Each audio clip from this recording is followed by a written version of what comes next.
Dry fruits laddu చెయ్యాలని అనుకుంటున్నాము. దానికి కావాల్సిన ఇంగ్రీడియంట్స్ జీడిపప్పు, బాదం పప్పు, పిస్తా పప్పు, ఖర్జూరం, వాటర్ మిలన్ సీడ్స్, వాల్నట్స్, కిస్మిస్. టేబుల్ స్పూన్ నెయ్యి వేసుకొని ఇవ్వండి జీడిపప్పు వేసి మనం కొంచెం వేయించుకోవాలి. అదే నెయ్యిలో ఇప్పుడు మనం కొంచెం వాల్నట్స్ కూడా బాగా వేపుకోవాలి. అదే మనం వాటర్ మిలన్ సీడ్స్ కూడా ఫ్రై చేసుకోవాలి లైట్ గా. కిస్మిస్లు కూడా వేసి వేపుకోవాలి. ఈ నెయ్యిలోనే బాదం కూడా వేపుకోవాలి. కూడా ఇందులో వేసుకొని దీన్ని కూడా కాస్త మనం ఫ్రై చేసుకోవాలి.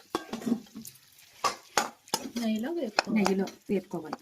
పిస్తా కూడా ఫ్రై చేసుకోవాలి లైట్ గా. 2 minutes నెయ్యిలో వేపిన కిస్మిస్లు ఇవి జస్ట్ లైట్ గా కొంచెం మిక్సీ పట్టుకుందాం. మనం నెయ్యిలో వేసుకొని వేపుకున్నాము. నాకు ఇవన్నీ ఇలా వేగడానికి ఒక 1/2 kg నెయ్యిలా పట్టింది. టోటల్ గా మిక్సీ పట్టిన ముద్దని మనం ఇందులో వేసుకుందాము. దీన్ని కూడా మనం ఇందులో వేసుకుందాము. మేము బాగా కలిపాము. బాగా కలిసిపోయింది.